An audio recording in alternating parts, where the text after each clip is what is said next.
In May 2010, Shannon Gilbert, a 24-year-old woman working as an escort, was last seen in the Oak Beach area of Long Island. After an encounter with a client, Shannon fled from his house, calling 911, and her last words were, "They're trying to kill me."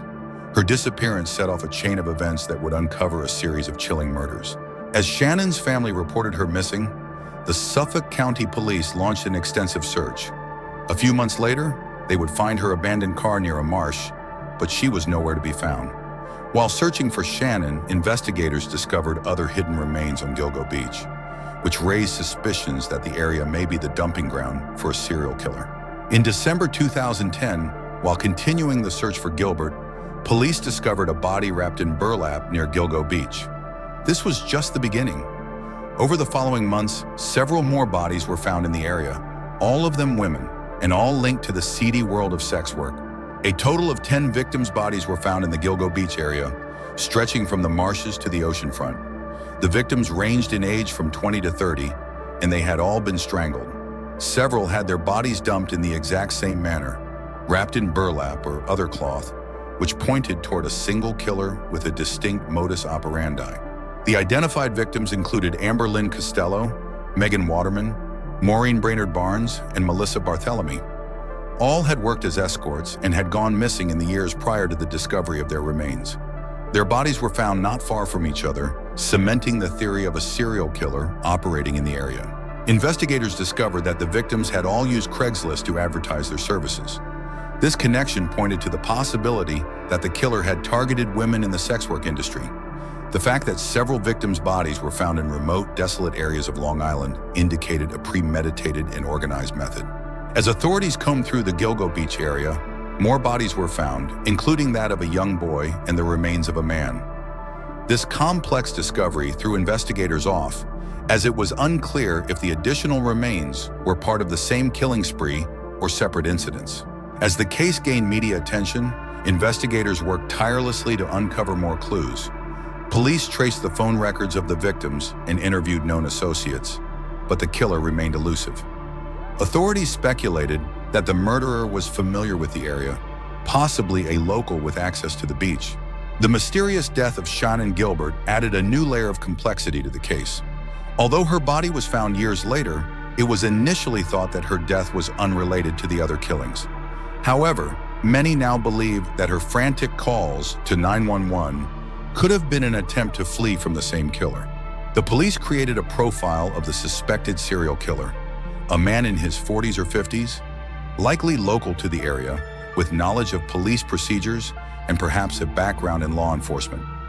This profile came from the way the bodies were disposed of and the meticulous nature of the killings. Despite years of investigation, the killer remained free. Multiple suspects were questioned, but none were charged.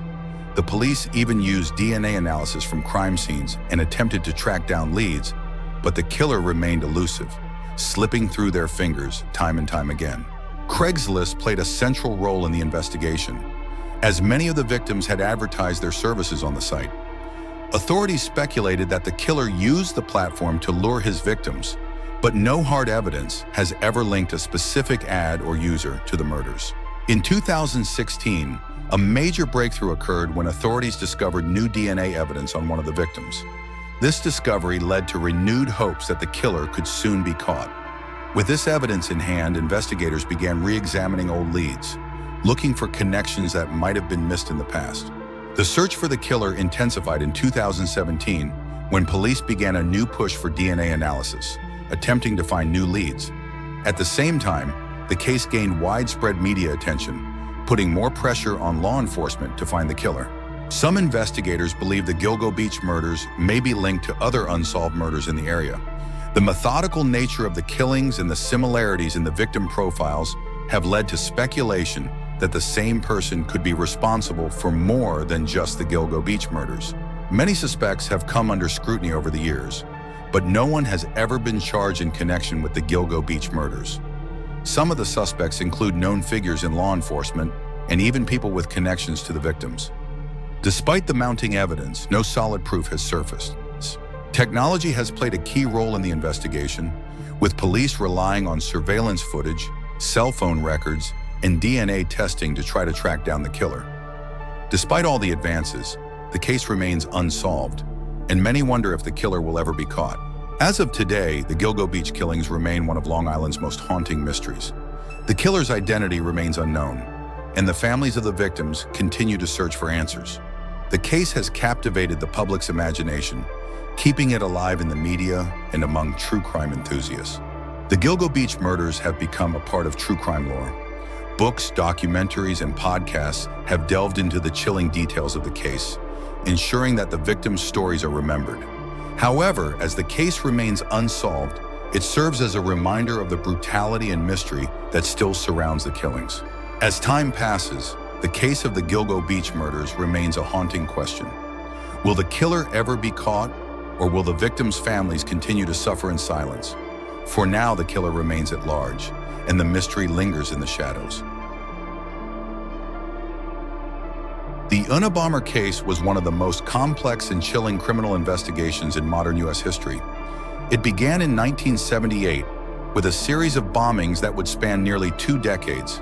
Theodore John Kaczynski, a former Harvard professor, would become the face of a nationwide manhunt. His bombs killed 3 people and injured 23 others, but his motives were even more perplexing. He didn't just want to harm, he had a deeper message he wanted the world to hear. The first bombing occurred in 1978 at the University of Chicago. A package addressed to a professor exploded, injuring a university police officer. This marked the beginning of what would later become a pattern. Bombs mailed to academics, airline personnel, and people associated with modern technology.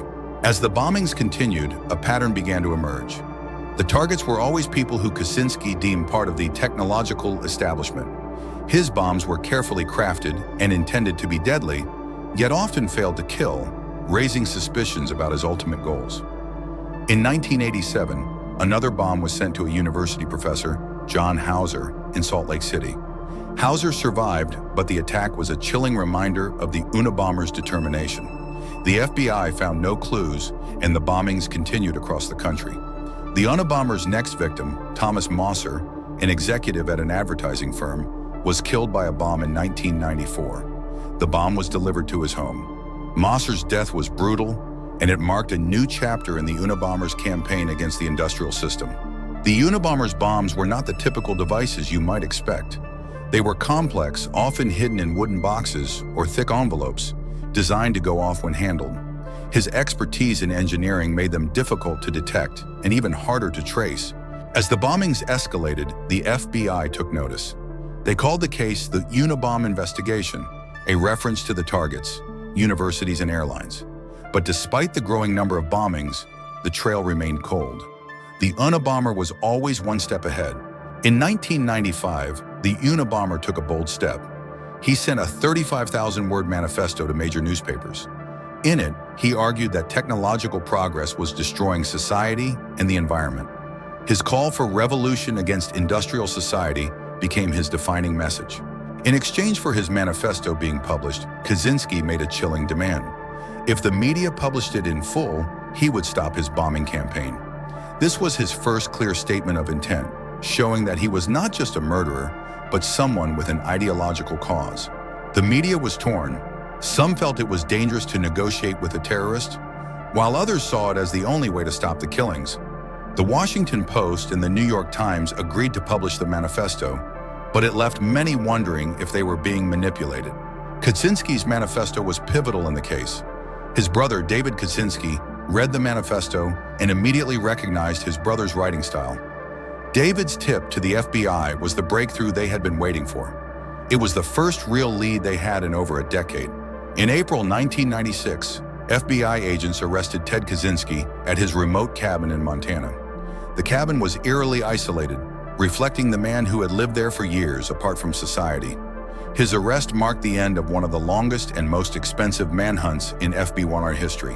When FBI agents searched Kaczynski's cabin, they found a chilling collection of evidence: bomb-making materials, handwritten journals detailing his bombings, and a typewriter used to compose his manifesto.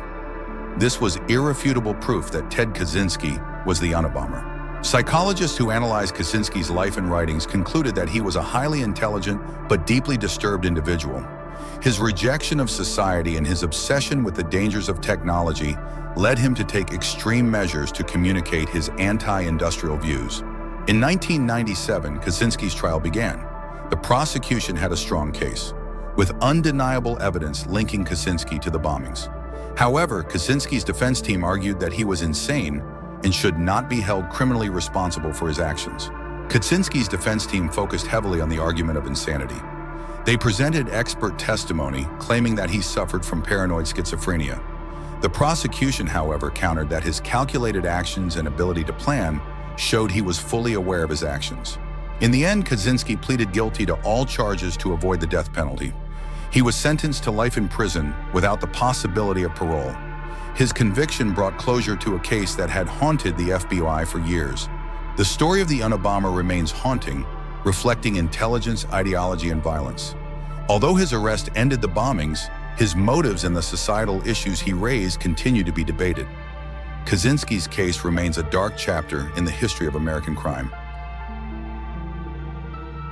Richard Trenton Chase, born on May 23, 1950, in Santa Clara, California, grew up in a turbulent household. As a child, he exhibited disturbing behaviors, including cruelty to animals and a fascination with blood. His mental state worsened in adolescence, leading to an obsession with vampire myths. This early fascination with death and blood would later turn into a horrifying reality. By the late 1970s, Chase had begun to develop an insatiable desire to drink human blood. In late 1977, Chase committed his first known murder. He targeted a woman named Teresa Wallen, who lived alone in her apartment. Chase broke into her home, brutally attacked her, and drank her blood. He also mutilated her body. This gruesome crime was the beginning of a terrifying killing spree. Chase believed that drinking blood gave him strength and immortality, which would drive his bloodlust further.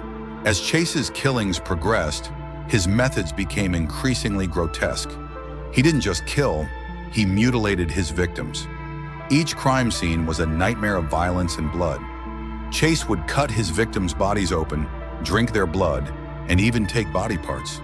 He didn't seem to care about the methodical nature of the killings. It was all about satisfying his twisted cravings. In early 1978, Chase escalated his killing spree with the murders of the Stockholm family. He broke into their home, where he slaughtered 38-year-old Christine Moore, her 6-year-old son, Jason, and their dog. Chase killed them with a .22 caliber pistol, then performed his grotesque rituals, drinking their blood and disemboweling the bodies. It was a scene of unimaginable horror, marking the second of many more to come. Chase's obsession with blood turned into something even darker: cannibalism. At the Stockholm crime scene, he not only drank the victims' blood, but he also ate parts of their bodies. His desire to consume human flesh and blood was rooted in a belief that it would make him stronger and more powerful. This was not just a need to kill, it was a need to devour. As the bodies piled up, the Sacramento Police Department launched an intense investigation. Detectives began connecting the brutal murders, which appeared to follow a similar pattern. Witnesses described a man with odd behavior seen around the crime scenes. But the case was difficult. There were few clues and the killer's identity remained elusive. However, they soon realized the killer was someone local, someone who might have been living among them. Chase's killing spree continued throughout January 1978. His next victims were 2 elderly women, who he killed in similar fashion to his previous murders. He broke into their home, shot them, and drank their blood. By now, the police were beginning to narrow in on him, but still there was no solid evidence to arrest him. The public was in a state of terror. No one knew when or where he would strike next.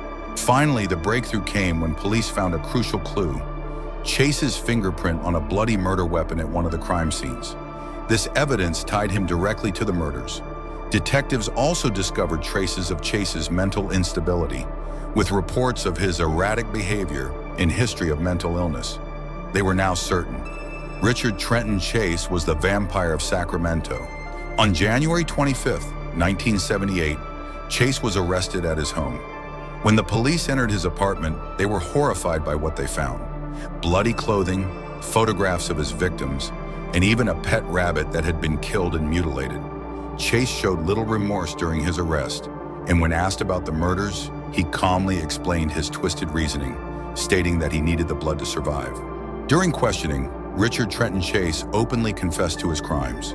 He described in graphic detail how he killed his victims, explaining that he drank their blood to stay alive and become stronger. He even mentioned how he took body parts, sometimes eating them, believing that consuming human flesh would increase his power. His lack of emotion during the confession stunned the detectives. He spoke as if he was recounting a simple task, not the horrific murders he had committed. Chase was examined by a team of psychiatrists who concluded that he suffered from severe mental illness. He was diagnosed with paranoid schizophrenia, a condition that contributed to his delusions and violent behavior. The doctors found that he was unable to distinguish between reality and his own twisted fantasies. Despite this, Chase was declared competent to stand trial, as his crimes were too gruesome to ignore, and he was aware of the nature of his actions. The trial of Richard Trenton Chase was a national spectacle. The prosecution painted him as a cold-blooded killer, while the defense focused on his mental illness, claiming that he was not responsible for his actions due to his severe condition. The courtroom was filled with tension as the details of his murders were revealed to the public. Many were horrified by the brutality of his crimes, and the case sparked debates about the balance between mental illness and criminal responsibility. After a lengthy trial, Richard Trenton Chase was found guilty of 6 counts of first-degree murder.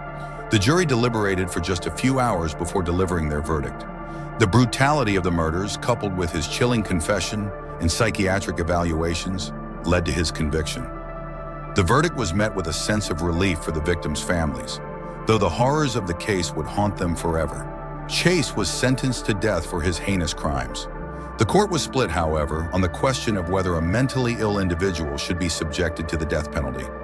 His defense team argued that he should be spared due to his schizophrenia, but the jury and judge were convinced that the severity of his crimes warranted the ultimate punishment.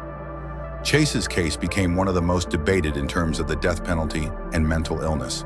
While on death row, Chase's mental state continued to deteriorate. He showed signs of further delusions, and he frequently had outbursts of violence.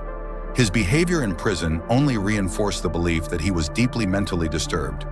He often refused to take his medication, claiming that the voices in his head were telling him to act. The guards and prison staff reported that he would talk to himself in a strange, detached manner, further illustrating his disturbed mind. On December 26, 1980, Richard Trenton Chase was found dead in his prison cell. He had committed suicide by overdosing on prescription pills. His death brought an end to the infamous case that had terrified the public for years. Although he never faced the death penalty, his death in prison was seen as an ironic end to a man who had caused so much pain and horror. Chase's case remains one of the most disturbing in American criminal history. His horrific murders, coupled with his twisted belief system, captured the public's attention and sparked widespread discussions about mental illness, criminal responsibility, and the death penalty. The Vampire of Sacramento became a chilling symbol of the dark side of human nature, a reminder that evil can hide in plain sight. The families of Chase's victims were left to grapple with the aftermath of his brutal killings. The emotional scars left by the murders would haunt them forever. Many of them became advocates for crime victims, speaking out about the importance of mental health awareness and criminal justice reform. Despite their pain, they sought to ensure that the lives of their loved ones were not forgotten. The Richard Trenton Chase case offers crucial lessons on the intersection of mental illness and criminal behavior. It raised important questions about how society handles individuals with severe psychiatric disorders and their potential for violence. The case also sparked conversations on the ethics of the death penalty, particularly in cases involving individuals who are mentally ill. While Chase's story ended in tragedy, it continues to fuel debates on justice, responsibility, and the complexities of the human mind. Shadow Mysteries, unraveling the horrifying mysteries of crime cases. Don't forget to subscribe to the channel to catch the next thrilling and suspenseful episodes.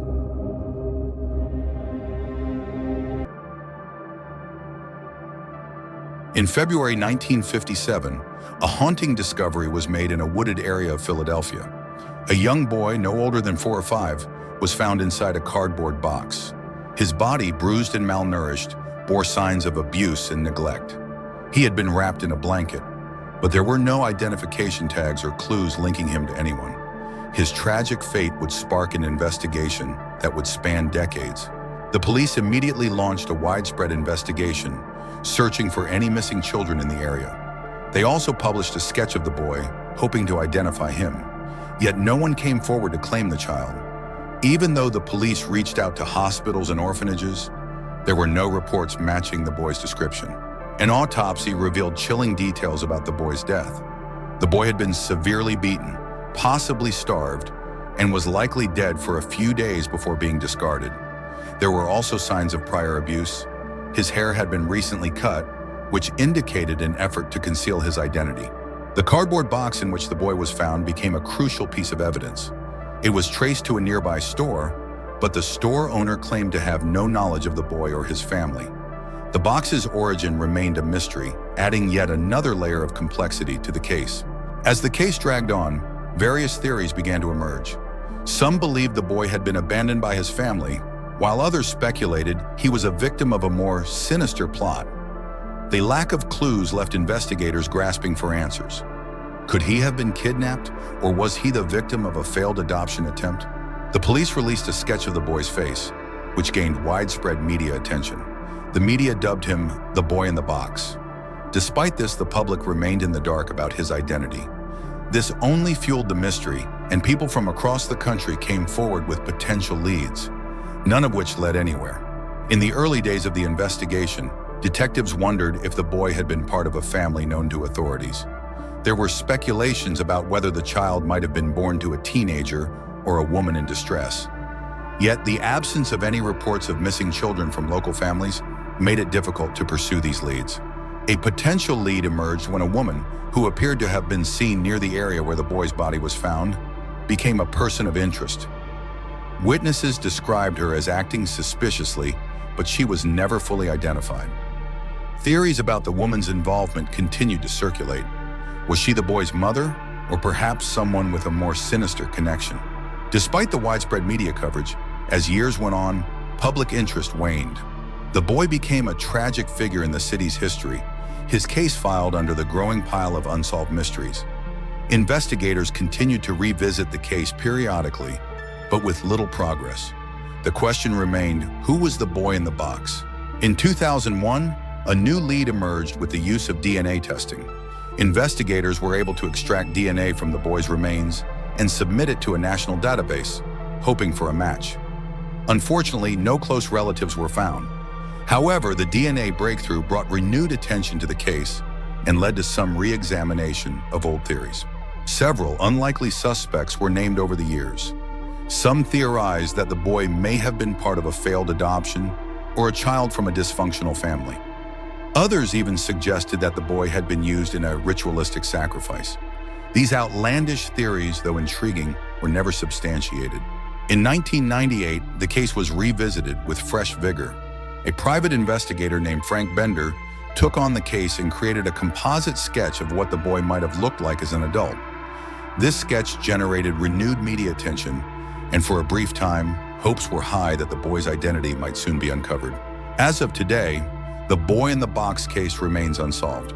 Theories continue to circulate, but without concrete evidence or new leads, the investigation has stagnated.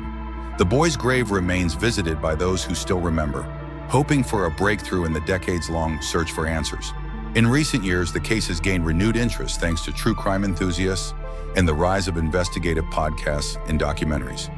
With new advances in forensic science and the constant drive for closure, many believe that one day, the mystery of the boy's identity will finally be solved. To this day, the boy in the box remains one of America's most haunting, unsolved mysteries. His case symbolizes the lost, the forgotten, and the unanswered questions of society. Who was he? Why was he abandoned? And who was responsible for his death?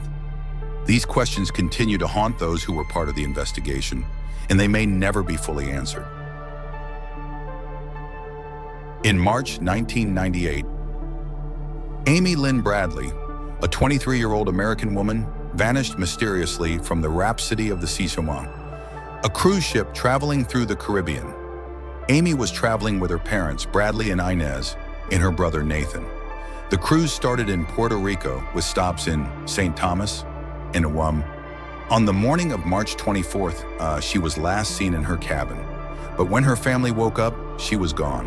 When Amy's family reported her missing, the cruise ship immediately launched a search.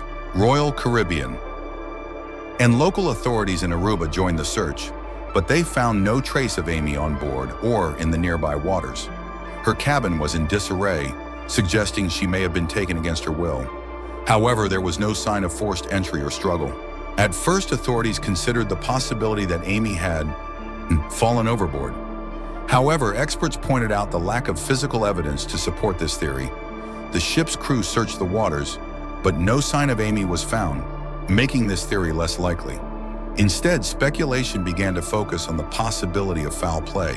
In 2005, a disturbing memory photos surfaced from a brothel in Trinidad. The image showed a woman believed to be Amy, looking terrified and distressed. The woman was accompanied by an older man, further fueling the abduction theory. The photo prompted the FBI to investigate, but despite efforts, they could not conclusively identify if it was Amy. Amy's family, led by her father, Lyn Bradley, became vocal advocates for their daughter's case. They were adamant that Amy did not voluntarily disappear. They spent years campaigning, appearing on television shows and news outlets, hoping for a break in the case. Despite their public efforts, Amy's whereabouts remained unknown. Over time, some people began to speculate that a member of the crew may have been involved in Amy's disappearance. Witnesses reported seeing her interact with crew members before her disappearance. Although no evidence of this theory has been found, it remains a disturbing possibility that the ship's staff may have had knowledge or involvement in her fate. Despite extensive investigations by Royal Caribbean, the FBI, and other authorities, there were still no answers. Amy's disappearance seemed to defy explanation. Witness testimonies did not align, and the lack of physical evidence made it nearly impossible to reconstruct what happened. For years, investigators held on to the theory that Amy may have fallen overboard, though it was never confirmed. The lack of physical evidence like a body or blood in the water undermined this idea. Still, many believed that Amy might have accidentally fallen during the night, which seemed more plausible in the early stages of the investigation. When the Hoffa 2005 photograph was discovered, it gave Amy's family renewed hope that she might still be alive. The image of a woman resembling Amy in distress led the family to believe she had been abducted and trafficked. Although the FBI could not confirm the photo's authenticity, it sparked a brief period of heightened interest in the case. A disturbing theory in the case is the possibility of washed sex trafficking. Many believe Amy was kidnapped for this purpose, especially after the brothel photo surfaced. This theory gained traction as it appeared to explain her disappearance and subsequent distress. However, no concrete evidence has been found to confirm this. Despite the lack of concrete leads, the FBI continued to investigate the case. They interviewed potential witnesses, followed up on sightings of Amy, and even pursued the theory of human trafficking. Yet, the investigation has not resulted in any definitive answers, and the case remains unsolved. Amy's family never gave up hope. Bradley and Inez worked tirelessly, raising awareness about their daughter's disappearance.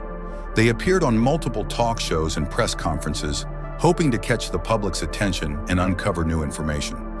Their love for Amy never wavered, and they continue to advocate for her case. The involvement of the Hoffa Rhapsody of the Season cruise ship has been a critical part of the investigation. While the crew members have been questioned, some passengers reported seeing suspicious behavior before Amy vanished. However, no definitive link between the crew and her disappearance has been proven, despite efforts to uncover this.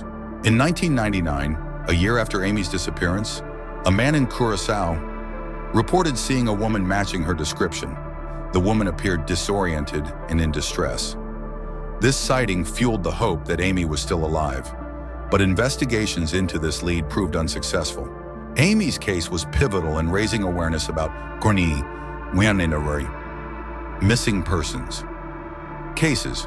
Her family's tireless advocacy brought attention to the difficulties faced by families in similar situations. Their efforts contributed to the creation of new support networks and resources for families of missing individuals.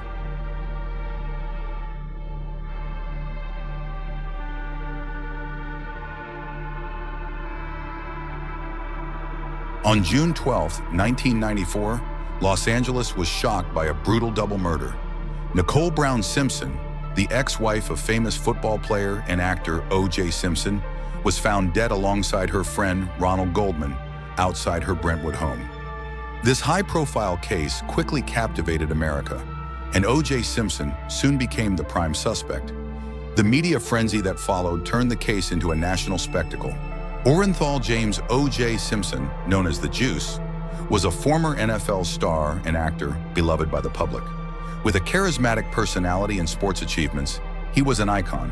However, his private life was troubled with a history of domestic abuse claims by Nicole. This dark side would play a crucial role in the unfolding investigation. The crime scene at Nicole's home was brutal. Both victims were found with multiple stab wounds, and signs suggested a violent struggle. Blood evidence scattered around became crucial in building the case. Investigators found a single bloody glove, footprints, and a cap, all items that would later become key pieces of evidence in the trial. When the police arrived at O.J. Simpson's home, they noticed he was unusually calm. He cooperated with the initial questioning, but gave vague answers. Although O.J. claimed he was in Chicago at the time of the murders, discrepancies in his alibi started to raise suspicions among investigators, who began to see him as more than a grieving ex-husband. The discovery of a bloody glove at O.J.'s home was a turning point. This glove matched one found at the crime scene. DNA tests revealed that the blood on the glove belonged to both victims and O.J. This piece of evidence tied him directly to the scene, but O.J. and his defense team questioned its legitimacy. Before O.J. was formally arrested, he fled in a white Ford Bronco. This led to a slow-speed police chase broadcast live across the nation, with millions watching in suspense. As he held a gun to his head, O.J. pleaded innocence while friends and family attempted to calm him down.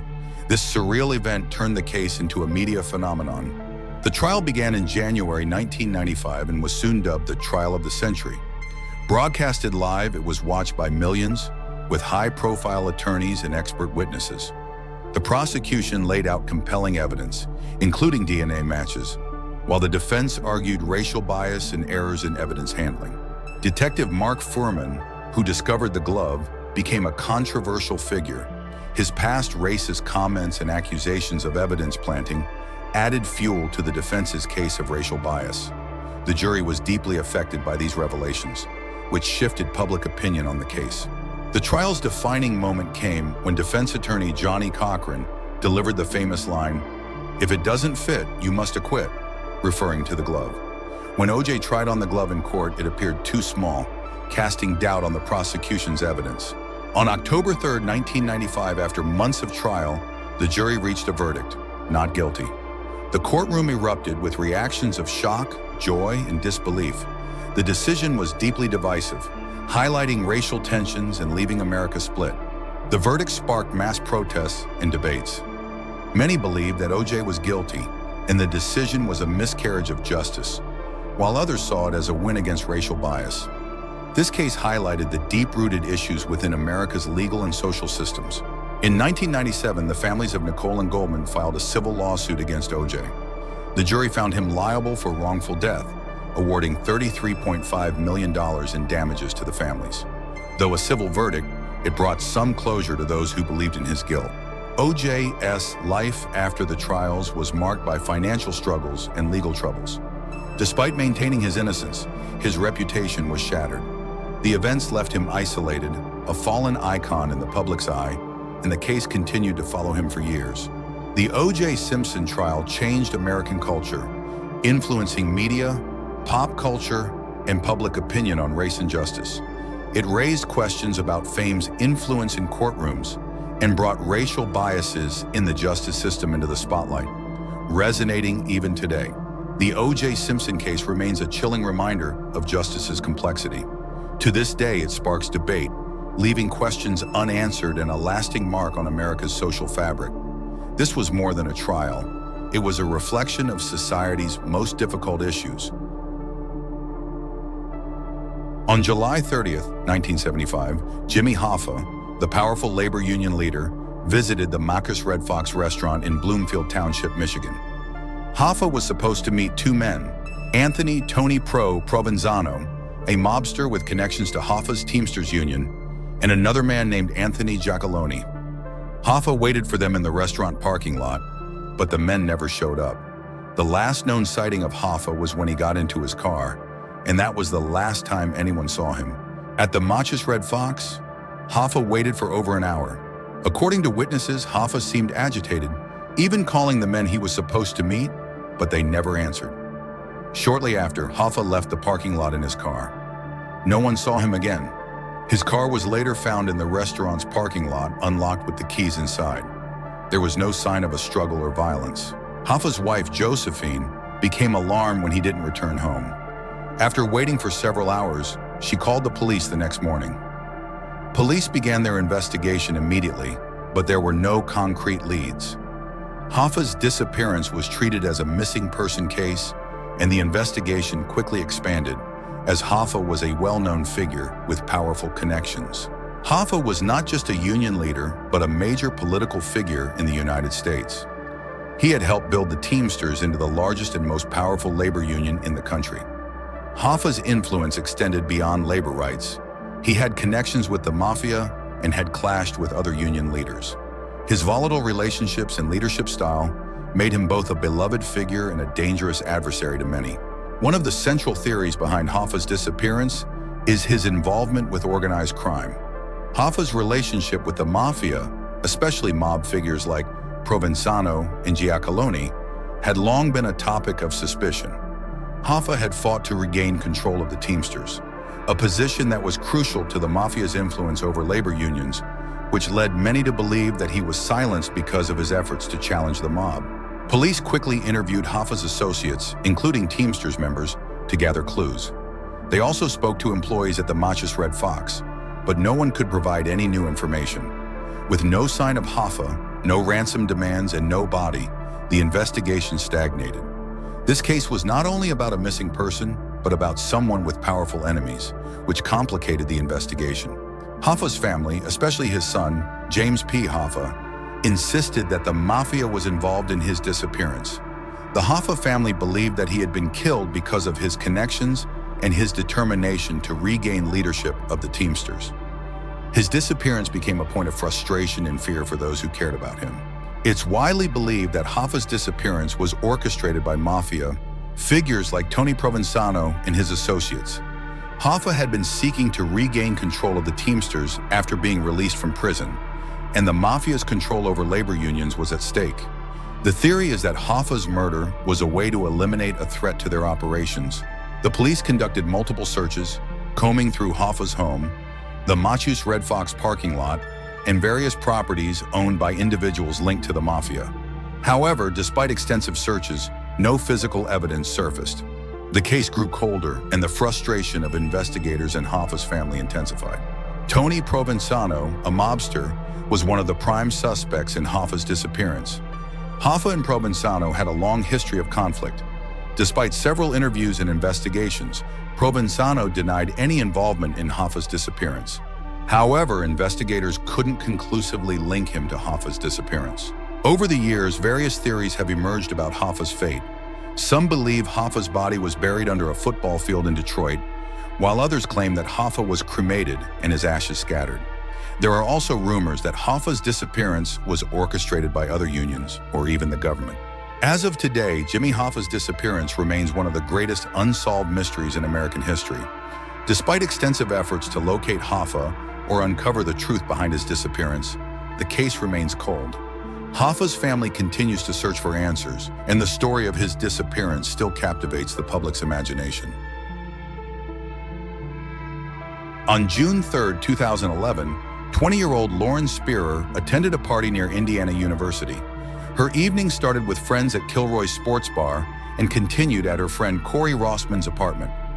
The group's celebration quickly spiraled into danger as Lauren's behavior became noticeably affected by alcohol and other substances. The last known moments of her life would be pieced together by surveillance cameras, but the mystery of what happened to Lauren after she left that night would haunt Bloomington and leave her family with unanswered questions. Around 4:30 a.m., Lauren was seen leaving Corey's apartment. Surveillance footage showed her stumbling, her shoes missing. It was clear she was vulnerable, yet nobody seemed to be following her. She was headed in the direction of her apartment, but never arrived. This moment captured on video would be the last time Lauren was ever seen, leaving her family and friends to wonder what could have happened in those critical minutes. When Lauren's parents, Robert and Charlene Spearer, learned of her disappearance, they immediately traveled from New York to Indiana. Their anguish was palpable as they pleaded with the community to help find their daughter. Local news began covering the story extensively, and volunteers joined in large-scale searches. The Spearers would go on to spearhead efforts to locate Lauren, keeping her story alive for years. Bloomington police launched an intensive investigation, combing through surveillance footage, questioning friends and witnesses, and retracing Lauren's final steps. They interviewed Corey Rossman, her last known companion, but his answers remained vague. The police also faced mounting pressure as media coverage intensified and public interest grew. Yet as days passed, their leads seemed to dwindle. Corey Rossman was one of the last people to see Lauren alive. He claimed he had escorted her partway home, but didn't know what happened afterward. Some found his story suspicious, given his reluctance to cooperate fully with the investigation. His lawyer advised him not to speak to the police directly, which only fueled public speculation that he might know more than he was admitting. Police meticulously reviewed surveillance footage from the night Lauren disappeared, which showed her stumbling and seemingly disoriented. The footage confirmed her vulnerability, but frustratingly, it did not provide any further clues about her whereabouts. This only deepened the mystery, as the police couldn't determine if Lauren had encountered foul play or simply vanished without a trace. Volunteers scoured the area surrounding Bloomington, while divers searched nearby lakes and rivers. Police used search dogs and cadaver dogs to detect any sign of Lauren. The Spearer family offered a substantial reward, hoping to encourage tips, but despite everyone's efforts, no trace of Lauren emerged. Each day that passed felt like a lost opportunity, intensifying the family's anguish. Various theories emerged about what happened to Lauren. Some suspected she might have been a victim of abduction due to her vulnerable state. Others speculated that she may have met with an accident or been a victim of foul play by someone she knew. However, police found no concrete evidence to confirm any theory, leaving Lauren's fate uncertain. The community rallied to support the Spearer family, organizing vigils and posting missing person flyers throughout the town. Local businesses and residents contributed to the search efforts, determined to bring Lauren home. The community's collective grief and hope kept Lauren's case in the public eye, with many continuing to share information online in hopes of a breakthrough. As the investigation continued, the Bloomington police explored multiple theories, considering the possibility of foul play, accidental death, or abduction. Detectives followed up on hundreds of tips, yet every lead seemed to reach a dead end. Despite intense scrutiny on Lauren's friends and those who were with her that night, the investigation stalled. The lack of concrete evidence left authorities frustrated and grasping for answers, with the mystery surrounding Lauren's fate deepening. The disappearance of Lauren Spearer quickly became a national story.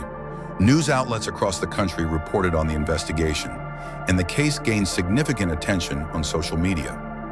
Public interest in Lauren's story grew, as did the pressure on law enforcement to find answers. Various news programs and true crime shows featured her case, keeping her name and image alive. But despite the heightened visibility, there was still no break in the case. Over time, multiple suspects emerged, with close friends of Lauren and other individuals under scrutiny. Jesse Wolfe, Lauren's boyfriend at the time, and Corey Rossman, one of the last people to see her, were questioned extensively. Both denied involvement, and no evidence connected them to Lauren's disappearance. The lack of suspects and clear evidence only led to more speculation, fueling theories but failing to bring law enforcement any closer to answers. Lauren's parents, Robert and Charlene Spearer, never stopped advocating for their daughter. They established a website and foundation dedicated to finding Lauren and raising awareness about missing persons. Despite years passing without answers, the Spearers continued their public appeals, speaking at events, giving interviews, and reminding the world that their daughter was still missing. Their determination became a symbol of love, hope, and resilience in the face of unimaginable tragedy. Over the years, various new leads emerged, including tips from psychics and anonymous sources. Although police followed each lead diligently, none produced significant progress. Some theorists suggested connections to other missing persons cases, speculating that Lauren's disappearance might be part of a larger pattern. The lack of closure left a space for continued theories, but the absence of hard evidence hindered the investigation from moving forward. Lauren Spearer's case remains unsolved, a haunting reminder of the dangers young adults can face. Her disappearance led to increased conversations on campus safety and inspired measures to prevent similar tragedies. Her family's unwavering hope and advocacy efforts turned Lauren's story into a powerful symbol for all missing persons, ensuring she would not be forgotten. To this day, the Spearers continue to seek justice, keeping Lauren's memory alive in the hope that one day they may finally find the answers they deserve. On the morning of July 6, 2001, Tracy Bradley left her apartment in the Bronzeville neighborhood of Chicago for work. She left her two daughters, Tianda, age 10, and Diamond, age 3, asleep in their shared bedroom. She thought it was a typical morning, unaware that it would be the last time she would see her daughters. When Tracy returned home a few hours later, her apartment was silent and empty. Tracy found a note in the apartment, supposedly written by Tianda. The note said that Tianda and Diamond had gone to a nearby park and store. This message immediately raised suspicions. The note seemed odd, both in its handwriting and content. Investigators later questioned if Tianda actually wrote it. As the hours passed, panic grew. Tracy and family friends searched the neighborhood, calling out for Tianda and Diamond. They visited parks, stores, and asked neighbors, but no one had seen the girls. By the end of the day, it was clear that this wasn't a simple case of two girls wandering off. Tracy reported her daughters missing to the police. Chicago police responded quickly, organizing one of the largest search efforts in the city's history. They used dogs, helicopters, and hundreds of officers. But despite the thorough search, no trace of the girls was found. News of the disappearance shocked the local community. The Bronzeville neighborhood came together, with volunteers joining the search. Flyers with Tianda and Diamond's photos were posted throughout the city. Chicago's media covered the story extensively, but tips and leads were few and far between. The note found in the apartment was the first major clue, but there were doubts. Family members expressed concerns that it might not have been written by Tianda. Was the note an attempt to mislead? This question added to the growing suspicions and theories about what could have happened. As the investigation deepened, conflicting reports surfaced.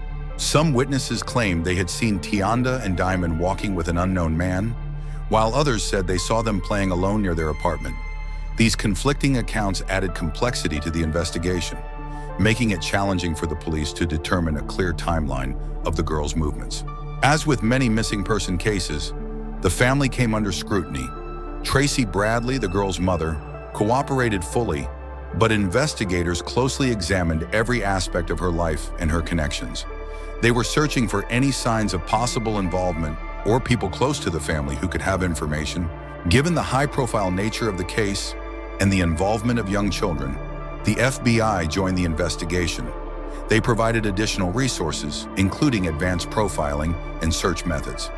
They also released enhanced images of what Tianda and Diamond might look like as they aged, hoping someone might recognize them. During the initial hours of the investigation, Tracy received an unusual voicemail, allegedly from Tianda. In the message, Tianda sounded scared and said, "Mom, pick me up." Police analyzed the voicemail, but it was hard to confirm its authenticity.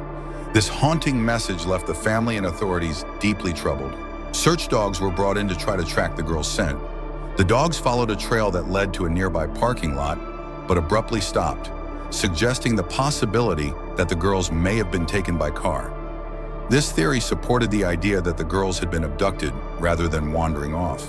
Based on the note left in the apartment, investigators focused on nearby parks. They conducted thorough searches, combing through every corner, lake, and wooded area. However, despite their exhaustive efforts, they found no evidence of Tianda or Diamond. The note's message seemed more puzzling with each passing day. The case quickly captured national attention, with major news outlets covering the story and urging the public to provide any leads. People across the country sent in tips, theories, and potential sightings, but none led to concrete results. Community members organized vigils, hoping to keep the case alive in public memory. With limited physical evidence, the FBI began profiling a potential abductor. Investigators theorized that if the girls were taken, it might have been by someone familiar with the area or even known to the family. The search expanded to consider individuals with prior offenses in the area, though no one was identified as a suspect. As each year passed, the anniversary of Tionda and Diamond's disappearance was marked by gatherings and renewed calls for information. Family members and supporters organized events to remind the community that the case remained open. Despite the years, the pain of their absence only grew. On the night of April 3, 2004, 23-year-old Alonzo Brooks attended a party in the small, rural town of La Cigna, Kansas. Friends who knew him described him as cheerful and fun-loving, someone who could lighten the mood at any gathering. That evening, Alonzo was one of the few people of color at a party attended mostly by locals. By the end of the night, his friends had left, and Alonzo had no ride home. The next morning, Alonzo's family was in a panic. He hadn't returned home, and nobody knew where he was. His family and friends began a desperate search, retracing his steps and questioning those who were at the party. They alerted the police, but the initial search provided no leads. Alonzo had vanished without a trace. For weeks, authorities and volunteers scoured the area around La Cigna, including fields, rivers, and wooded areas. But despite their efforts, they could find no sign of Alonzo. The community speculated endlessly, with theories ranging from an accident to foul play. Alonzo's family, however, believed there was more to the story. Nearly a month later, on May 1, 2004, Alonzo's body was finally discovered near a creek not far from the party house. The area had been searched before, making his sudden appearance there even more mysterious. His body showed signs of decomposition, complicating any immediate determination of cause of death. Alonzo's family was devastated and demanded answers. They suspected foul play and felt that Alonzo's race played a role in the tragic outcome. The local police initially treated his death as inconclusive, citing a lack of evidence. Frustrated, the Brooks family sought federal intervention. The FBI soon took over the case. They interviewed partygoers and searched the area once more, hoping for a breakthrough. However, many witnesses were uncooperative, claiming they didn't remember key details from that night. The wall of silence frustrated investigators, stalling their progress. Rumors began circulating around town, some suggesting Alonzo had been the victim of a racially motivated attack. Friends at the party later mentioned an altercation, though details were vague. Others believed that fear of retaliation kept witnesses from speaking out. Years went by without resolution. Alonzo's mother, Maria Ramirez, was relentless in her quest for justice, frequently appearing on news programs and appealing to the public. She believed that someone at the party knew the truth, but was too afraid to come forward. In 2020, 16 years after Alonzo's death, the FBI reopened the case and offered a $100,000 reward for information. The case was reclassified as a potential hate crime, bringing renewed public interest and hope to the Brooks family. In June 2020, Alonzo's body was exhumed for a new autopsy. This time, forensic experts determined that his death was likely the result of foul play, a stark contrast to the initial findings. This discovery fueled the Brooks family's belief that Alonzo had been targeted. With the new autopsy findings, the FBI intensified their efforts, re-interviewing several party attendees and reviewing prior statements. This led to new suspicions about certain individuals who were reportedly seen arguing with Alonzo that night. Rumors of an altercation surfaced once more, but witnesses were still hesitant to speak openly. Despite the passage of time, Alonzo's case received renewed media coverage, sparking public outcry for justice. Social media campaigns brought national attention to the case, pressuring local authorities to act. Many supporters questioned why Alonzo's death had gone unresolved for so long and demanded answers. The FBI continued to comb through old evidence, now armed with advanced forensic technology. They reanalyzed the clothing Alonzo had worn and samples taken from the scene. Forensic advancements provided new insights, though still no conclusive proof of exactly what had happened to him. The search for justice inspired a movement in Alonzo's hometown, where community members held vigils and protests. They called for transparency and accountability from law enforcement. Many expressed frustration, believing that racial bias may have played a role in the delay of Alonzo's case. As of today, Alonzo Brooks's case remains unsolved, though the renewed investigation by the FBI continues. His family, friends, and supporters refuse to give up, rallying for answers and justice for Alonzo. His story has become a powerful reminder of the resilience of a community fighting for truth and the ongoing struggle against racial injustice. On October 7, 1949, Jean Spangler, a promising actress and dancer, vanished without a trace from Los Angeles. She left her home, promising her mother she would meet her ex-husband, Dexter Benner, about their daughter, Christine. Hours later, she was gone. Her disappearance raised many questions, with no answers to explain her sudden absence. 2 days later, Jean's handbag was found in Griffith Park. The bag, torn and showing signs of struggle, contained personal items, but no signs of Jean herself. However, a mysterious note with the word Kirk written on it sparked further intrigue. Who was this Kirk, and what was his connection to Joan? Speculation ran wild that the note referred to actor Kirk Douglas, whom Jean had worked with in a film. However, when questioned, Douglas denied knowing Jean or having any involvement in her disappearance. The mystery surrounding Kirk deepened, leaving investigators without any solid leads.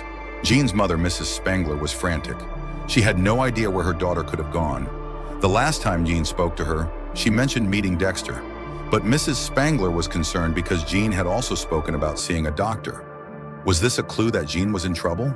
Some speculated that June was pregnant and had been seeking an illegal abortion. This theory gained traction when it was discovered that Jean had been to a doctor before her disappearance. The stigma surrounding abortion at the time added an eerie layer to the mystery. Jean had connections to some shady figures in Hollywood, leading some to believe she might have been involved in something dangerous. Was her disappearance connected to the criminal underworld? Or was it simply an unfortunate incident, like so many others in the rough world of show business? As the case gained attention, the FBI was brought in. With no clear leads and no sign of Jean, they widened the scope of their investigation. They spoke to several of Jean's acquaintances and combed through her personal life for clues, but no answers seemed to emerge. As the media ran wild with the story, public theories about Jean's disappearance grew. Some thought she might have run away to escape an abusive relationship, while others believed foul play was involved. The press continued to fuel speculation, but the truth remained elusive. Dexter Benner, Jean's ex-husband, was considered a suspect at one point. His alibi for the night of Jean's disappearance was shaky, and some thought he might have been involved in her vanishing. However, after further investigation, no solid evidence could be found to link him to the crime. Further digging into Jean's past revealed that she may have been involved in relationships with powerful men in Hollywood, some of whom were rumored to be connected to organized crime. Was Jean trying to escape these dangerous connections, or was she silenced before she could expose them? Jean's mention of seeing a doctor on the night of her disappearance was a lead that couldn't be ignored. Was it a medical professional who helped her with the abortion theory? Investigators looked into local physicians, but none were willing to speak out or provide any information about Jean's alleged visit. The case remains open, though no new leads have emerged in decades. Despite numerous theories, no one has been able to definitively explain what happened to Jean Spangler. Was she murdered? Did she run away? The mystery lingers, leaving her family and the public searching for answers. Jean's story remains a chilling reminder of Hollywood's darker side. Many actresses of the time were caught in relationships with powerful men, often leading to tragic outcomes. Jean's case exemplifies the dangers lurking behind the glamorous facade of the film industry. As we reflect on Jean Spangler's case, the final question remains: what really happened to her? Was it a tragic accident, a crime gone wrong, or something darker still? The answer may never be known, but the haunting mystery of her disappearance continues to captivate those who seek to uncover the truth. On March 19, 2004, Brianna Matland, a vibrant 17-year-old high school student, went missing after her shift at a small inn in Montgomery, Vermont. After a long night of work, Brianna left the Black Lantern Inn alone, expecting to return home to her apartment. Yet she was never seen again. What happened on her journey that night remains a chilling mystery that haunts her family in the small town of Montgomery. The very next morning, Brianna's car, an Oldsmobile, was discovered backed into an abandoned farmhouse's wall just a mile from her workplace. The car's odd position, partially lodged into the structure, raised alarm. The scene was strangely unsettling, with Brianna's belongings scattered inside. But Brianna was nowhere to be found. Was it an accident or a deliberate attempt to hide something sinister? At first, the police treated it as a simple abandoned vehicle case. However, they soon realized that the car contained her paycheck and other personal items, which was unusual for a teen planning to return home. Strangely, it wasn't until several days later that the car was connected to Brianna's disappearance. By then, vital clues may have already been lost. The abandoned building where her car was found, known as Dutchburn House, had a reputation for eerie occurrences. Locals reported feeling an unsettling presence around it, even before the incident. Now, with Brianna's disappearance linked to it, the house took on a haunting new significance, fueling theories about what may have taken place there. When Brianna's family was finally informed about the abandoned car, they grew increasingly concerned. Brianna was not the type to leave without telling anyone. Her mother, Kelly Maitland, felt something was terribly wrong. Days passed, and hope began to wane as the search yielded few clues, leaving her family in agonizing suspense. Despite extensive searches in the nearby forests and abandoned buildings, no trace of Brianna could be found. Investigators and volunteers combed through every inch of the area around Dutchburn House, yet all efforts led to dead ends. The mystery deepened, casting a dark shadow over the small community. Friends reported that Brianna had seemed stressed leading up to the day she vanished. Some recalled an argument and signs that she was worried about something or someone. These last known interactions became critical for investigators, yet no clear suspect or motive surfaced, leaving only questions. Kelly and her family made public pleas for information, appealing to anyone who might know something.